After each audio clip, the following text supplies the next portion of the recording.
itu yang kemarin yang audit saya satu, saya kamu orang dari BPKP ya, salam tuh sama salah satu ketua BPK Prof. Edi. Aku udah gituin dia, salam sama beliau. Bilangin, Ahok doain dia umur panjang untuk lihat Ahok jadi presiden. Supaya saya berantas munafik-munafik yang nggak bisa buktikan. Aku gituin, kalau dia keluar ganti lagi yang lebih baik. Pak, saya baru tahu. Saya pikir Wapres, ternyata Ahok mau jadi presiden. Saya pikir Wapres. Gitu. Pak Ari, bagaimana tuh Pak Ari? Ya. Dikomentari Ya, sedikit bagaimana? bahwa saya tidak mungkin mengomentari satu persatu. Saya cuma mengomentari apa yang terkait dengan tugas konstitusional yang dibebankan, yang dimandatkan kepada saya. Jadi kalau sudah soal-soal seperti itu wilayah-wilayah yang saya kira tidak perlu saya komentari. Baik. Terima kasih Pak Ari Azhar Aziz. Pak Ari Azhar Aziz, selamat sore. Oke, selamat sore. Ari Azhar Aziz, Ketua BPK. Dan menurut saya kabar pertama masih memiliki sejumlah kabar lain, diantaranya adalah DPR dan pemerintah sepakat menghentikan proyek reklamasi di seluruh Indonesia. Kami hadirkan perbincangan ini.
Ini cukup Pak.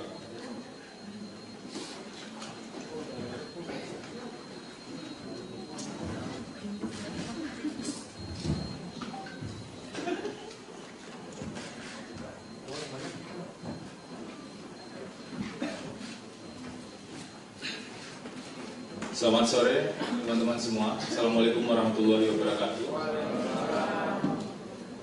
Hari ini kita lakukan konferensi pers bersama. Jadi ada dua unsur pimpinan KPK dan ada dua unsur pimpinan BPK. Nanti tentu akan disampaikan beberapa hal. Dari KPK tentu kita akan sampaikan apa yang sudah dilakukan kemarin, yaitu operasi tangkap tangan. Rinciannya akan disampaikan lebih lanjut setelah pemeriksaan dilakukan oleh tim selama maksimal 1x24 jam. Nanti juga akan disampaikan beberapa hal dari pimpinan BPK. Saya persilakan langsung pada Pak Agus. Silakan Pak Agus. Terima kasih Mas Febri. Bismillahirrahmanirrahim, Mas Dedi sekalian, Ketua BPK dan Wakil Ketua BPK dan jajaran KPK. Assalamualaikum warahmatullahi wabarakatuh. Selamat sore, salam sejahtera untuk kita semua. Saya selalu di dalam kesempatan seperti ini, kita pasti ingin menyampaikan keprihatinan kita. Karena sekali lagi hari ini, sore ini kita melakukan konferensi pers bersama antara KPK dan BPK. Konferensi pers ini memang sengaja kami lakukan karena ini sebagai kerjasama kami ya, bahwa kami berdua KPK dan BPK memang ingin menunjukkan pada masyarakat kami ingin tetap berkomitmen untuk melakukan pemberantasan pada tindak pidana korupsi. Nah, sebagaimana digambarkan oleh Mas Febri tadi, kenapa ini juga terlambat, saya juga mohon maaf karena sebelum saya umumkan di sini kan saya harus tanda tangan semua dokumen supaya kemudian penyidikan bisa dinaikkan, kemudian juga dilakukan penggeledahan dan penyitaan sebagaimana yang biasanya berlaku. Anak-anak sekarang melanjutkan itu. Jadi supaya kemudian semuanya sudah sesuai dengan aturan yang biasanya kita lakukan. Jadi yang perlu kami sampaikan, setelah kami KPK melakukan pengecekan terhadap informasi yang disampaikan oleh masyarakat tentang terjadinya tindak pidana korupsi, KPK melakukan operasi tangkap tangan atau OTT pada hari Jumat, tanggal 26 Mei tahun 2017 di 2 lokasi, yaitu satu kantor Badan Pemeriksa Keuangan atau BPK-RI, dan kedua di kantor Kementerian Desa Pembangunan Daerah Tertinggal dan Transmigrasi atau Kemendes PDTT. Dalam operasi tangkap tangan tersebut diamankan 7 orang dengan kronologis sebagai berikut. Pada pukul 3 sore atau 15 waktu Indonesia bagian Barat, tim KPK mendatangi kantor BPK-RI di Jalan Gatot Broto. Di kantor BPK diamankan 6 orang, yakni ALS adalah auditor BPK, kemudian RS eselon 1 di BPK, JBP eselon 3 di Kemendes, kemudian sekretaris RS, sopir JBP, dan 1 orang satpam. Berikutnya, di ruangan ALS ditemukan uang 40 juta yang diduga merupakan bagian dari total komitmen 240 juta. Sebelumnya di awal Mei tahun 2017 juga telah diserahkan uang 200 juta. Pada pukul 16.20 WIB, tim KPK mendatangi kantor Kemendes PDT di Jalan TMP Kalibata, Taman Makam Pahlawan Kalibata nomor 17 Jakarta Selatan. Di sini KPK mengamankan 1 orang SUG, yaitu Irjen Kemendes PDTT. Untuk kepentingan pengamanan barang bukti dilakukan penyegelan di sejumlah ruangan. Di BPK disegel 2 ruangan, yakni ruangan ARS dan RS. Kemudian di Kemendes PDT disegel 4 ruangan, yakni ruangan JBP 2 ruangan, di Biro Keuangan, dan di ruangan SUG. Berikutnya mungkin akan dilanjutkan oleh Pak Sarif. Silakan Pak Sarif. Ya, jadi lanjut kami menjelaskan bahwa dalam proses OTT diamankan selain uang yang tadi itu diamankan juga uang sebesar 40 juta dan 1.145 miliar plus ya maaf 1 miliar 1,145 miliar. Jadi adalah rupiah ya dan 3.000 US dollar. 40 juta merupakan uang yang diduga yang diserahkan oleh ALS dan 1,14 M dan 3.000 US dollar ditemukan dalam berangkas di ruang kerja RS. Jumlah uang ini KPK masih dalam mempelajarinya, apakah berhubungan dengan kasus ini atau tidak, statusnya akan ditentukan kemudian. Tapi uang itu ada di KPK sekarang. Latar belakang peristiwa bahwa sekitar Maret 2017 dilakukan pemeriksaan atas laporan keuangan Kemendes PDTT tahun anggaran 2016 dalam rangka memperoleh opini wajar tanpa pengecualian. Tersangka SUG diduga melakukan pendekatan pada pihak auditor BPK. Kode untuk sejumlah uang yang disepakati adalah perhatian, dalam tanda petik perhatian huruf besar. Pemberian diduga terkait dengan opini wajar tanpa pengecualian di Kemendes PDTT tahun anggaran 2016.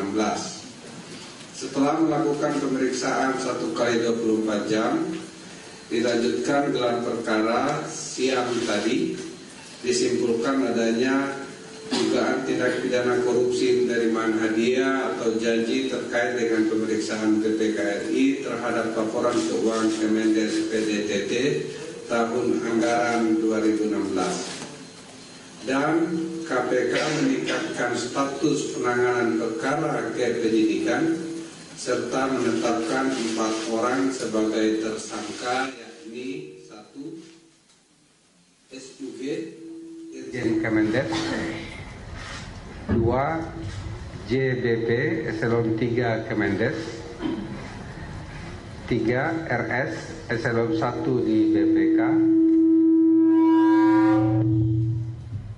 dan ALS Auditor BPK.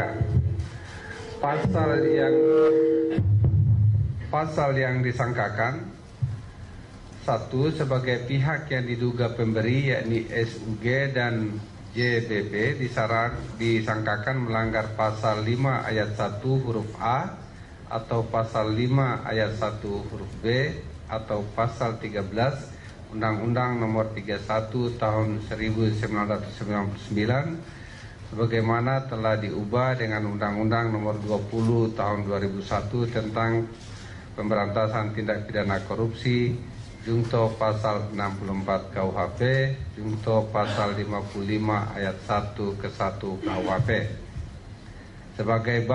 Sebagai pihak yang diduga penerima, RS dan ALS disangkakan melanggar pasal 12 huruf A atau B atau pasal 11 Undang-Undang Nomor 3199 sebagaimana telah diubah dengan Undang-Undang Nomor 20 Tahun 2001 tentang pemberantasan tindak pidana korupsi, Junto pasal 64 KUHP, Junto pasal 55 ayat 1 KUHP. Pak Agus mungkin akan berikan sedikit pengantar untuk mempersilakan dari BPK. Karena ini konferensi bersama dan kita akan terus bekerja sama dengan BPK untuk melanjutkan penindakan dan pemberantasan korupsi, saya akan memberikan kesempatan kepada Bapak Ketua BPK untuk menyampaikan hal-hal yang perlu disampaikan dan juga kepada mungkin dari Bapak Wakil Ketua. Saya persilakan Bapak. Assalamualaikum warahmatullahi wabarakatuh. Salam sejahtera untuk kita semua. Terima kasih Pak Agus. Jadi sesuai dengan apa yang disampaikan Pak Agus dalam rangka kerjasama kelembagaan antara BPK dan KPK dalam pemberantasan korupsi dan BPK juga melakukan perhitungan kerugian negara. Ada beberapa hal terkait dengan yang apa yang disampaikan Pak Agus. Jadi pertama, BPK mendukung upaya penegakan hukum yang dilakukan oleh KPK terhadap pegawai BPK yang sedang diproses oleh KPK dalam peristiwa operasi tangkap tangan. Yang kedua, BPK akan mengikuti seluruh proses hukum yang sedang berjalan dengan seksama guna menentukan langkah-langkah lebih lanjut terhadap organisasi dan auditor yang bersangkutan. Yang ketiga, BPK berkomitmen untuk tetap mendukung proses pemberantasan korupsi yang dilakukan oleh KPK. Yang keempat, BPK akan menjadikan sebagai suatu pembelajaran peristiwa ini yang berharga untuk menjaga kredibilitas lembaga dan tetap bekerja sama dengan aparat penegak hukum untuk mengawal transparansi dan akuntabilitas keuangan negara. Yang kelima, BPK telah memiliki sistem penegakan hukum internal melalui Majelis Kehormatan Kode Etik yang telah terbukti efektif untuk menangani kasus-kasus pelanggaran kode etik yang dilakukan oleh pegawai maupun pimpinan BPK.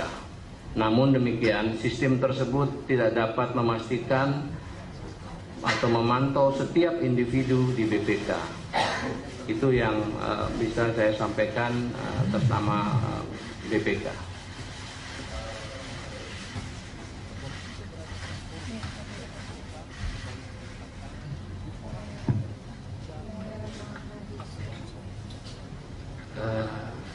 Teman-teman sekalian, saya ingin menambahkan bahwa tindak dugaan terhadap OTT ini terkait dengan OPD. BPK melakukan pemeriksaan laporan keuangan setiap tahun anggaran baru untuk melihat tahun anggaran kementerian sebanyak kurang lebih 87 kementerian pemerintahan pusat, dan ada sekitar 535 dan ditambah dengan BLU yang lain sekitar setahunnya BPK melakukan audit sekitar 540. Jadi ini merupakan seperti disampaikan oleh Pak Ketua, pembelajaran buat para auditor BPK bahwa profesionalisme ya tidak mencoba mengkait-kaitkan antara opini, karena opini itu sudah berjenjang kita lakukan secara prosedur yang ketat. Tapi dengan ada hal seperti ini barangkali seperti Pak Ketua sampaikan merupakan pembelajaran bagi BPK untuk ke depan, dan tentu kerjasama yang baik dengan KPK yang selama ini terjadi ini juga perlu kita sampaikan bahwa selama ini bahwa bagian BPK adalah bagian yang mendukung proses penegakan korupsi di Indonesia. Terima kasih. Oke, terima kasih. Sebelum sesi tanya jawab, mohon kesediaan teman-teman penyidik untuk menampilkan barang bukti yang didapatkan pada operasi tangkap tangan ini.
Kita masuk di sesi tanya jawab. Seperti biasa kita coba 2 sesi, tapi sebelumnya ingin kami tegaskan bahwa barang bukti yang ditunjukkan tadi adalah sejumlah uang yang diamankan pada operasi tangkap tangan, yaitu 40 juta rupiah, kemudian 1,145 miliar rupiah dan 3.000 US dollar. Untuk sesi pertama silakan 1, 2, 3, 4, 5, tolong dipendekkan saja semaksimal mungkin pertanyaannya dan tujukan pada siapa.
dan juga BPK masih berlaku dan beberapa telah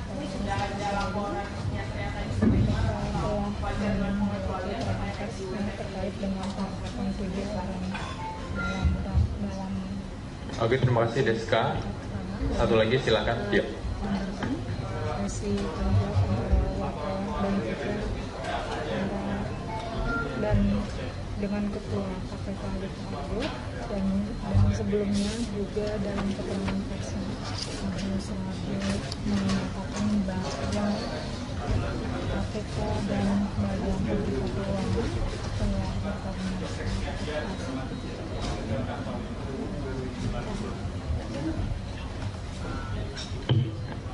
Yang ketiga tadi silakan. KPK ada nggak keterlibatan dari ketua BPK sendiri dalam kasus perkara ini? Yang kedua, pada BPK sendiri, bagaimana proses PTP itu sebenarnya ada nggak masuk ke pimpinan atas? Pimpinan atas juga ikut serta juga dalam menilai satu lembaga itu PTP atau tidak? Oke, yang berikutnya tadi, ya silakan Mas.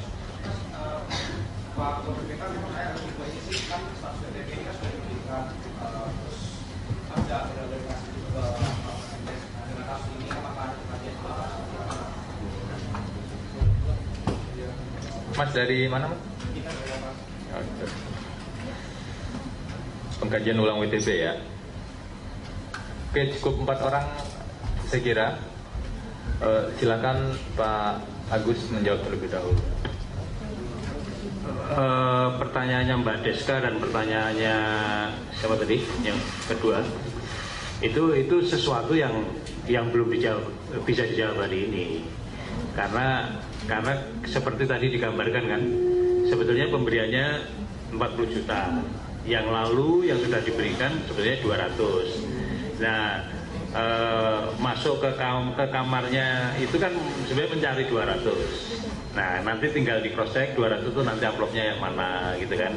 Terus kemudian ditanya amplop yang lain kemudian ini amplop apa gitu. Jadi kita belum mempunyai informasi mengenai itu masih di dalam proses penyelidikan lebih lanjut sama dengan yang tadi. Dan kalau terkait dengan pertanyaan yang terakhir tadi ya itu juga berlanjut juga kan, siapa nanti yang terlibat. Ini kan sementara yang ditetapkan adalah sebagai tersangka dalam 4 orang. Kalau nanti ada clue, ada petunjuk yang akurat mengenai kelanjutannya, ya dilanjutkan, gitu kan. Jadi semuanya kemudian masih di dalam proses penyelidikan. Ya, mungkin itu jawabannya. Pak Syarif ada namanya? Enggak ada sih kalau dari. Yang dan tadi Pak yang perlu ditutup dari anunya Kemendes apa sih sebenarnya kelemahannya atau perlu diundingkan itu mungkin pertanyaannya perlu. Baik, saya ingin menjelaskan dulu proses bagaimana suatu pemberian opini di suatu kementerian. Jadi kita melakukan pemeriksaan dilakukan oleh tim. Tim itu terdiri mulai dari anggota tim, ketua tim, sampai pengendali teknis dan penanggung jawab. Nah, proses yang dilakukan itu dibangun mulai dari hasil pemeriksaan, temuan pemeriksaannya seperti apa. Dari temuan itu nanti apakah temuan-temuan itu mempengaruhi pada opini opini atas laporan keuangan satu kementerian. Kriteria yang oleh BPK dalam melakukan pemeriksaan, pertama itu akan dilihat apakah laporan keuangan itu disajikan sesuai dengan standar akuntansi. Yang kedua, kecukupan bukti. Yang ketiga, sistem pengendalian internalnya. Yang keempat, ketaatan dalam peraturan perundang-undang. Demikianlah pemirsa konferensi pers yang digelar antara KPK dan BPK, di mana juru bicara KPK Febri Diansyah yang mengawali gelar perkara yang digelar oleh KPK ini terkait dengan OTT terhadap 7 orang pada Jumat lalu, di mana selanjutnya dijelaskan oleh Ketua KPK Agus Raharjo menyampaikan keprihatinannya, dan kedua dia menyebutkan lembaga ini berkomitmen untuk memberantas korupsi. Setelah KPK melakukan pengecekan selanjutnya, info dari masyarakat, KPK melakukan OTT pada Jumat 26 Mei 2017. Yang pertama dilakukan di kantor BPK dan yang selanjutnya di kantor Kementerian Desa Tertinggal, dan diamankan sebanyak 7 orang pemirsa. Dan kronologisnya adalah pukul 3 sore tim KPK mendatangi BPK, diamankan 6 orang dari kantor BPK. Yang pertama ada ALS, auditor BPK, lalu RS Eselon 1 BPK, Eselon 3 selanjutnya ada juga sekretaris MS dan supir serta satpam. Ditemukan juga uang sejumlah 40 juta rupiah, dan di mana awalnya mereka berkomitmen untuk memberikan uang 200 juta pada awalnya. Lalu sebelumnya juga memang sudah ada penyerahan uang 200 juta rupiah. Dan selanjutnya pemirsa, pada pukul 20 waktu Indonesia Barat, KPK mendatangi kantor Kementerian Desa Tertinggal dan mengamankan SUG selaku Irjen Kemendes. Selanjutnya KPK sudah memamerkan tadi barang bukti, dan KPK mengamankan barang bukti 40 juta rupiah. Ada juga 1,145 miliar dan juga 3.000 US dollar. Dan selanjutnya pemirsa, di mana pihak BPK juga memberikan keterangan dalam konferensi persnya yang disampaikan oleh Ketua BPK Nur Mahadi Surjanegara, yang menyebutkan BPK ini akan mengikuti seluruh proses hukum yang berjalan dan selanjutnya komitmen tetap mendukung proses pemberantasan korupsi, serta ini merupakan juga suatu pembelajaran yang berharga untuk menjaga kredibilitas dan kerjasama dengan aparat untuk mengawal akuntabilitas keuangan negara. Dan demikian Breaking News Berita 1 News Channel, saya Yansi Syarif, sampai jumpa.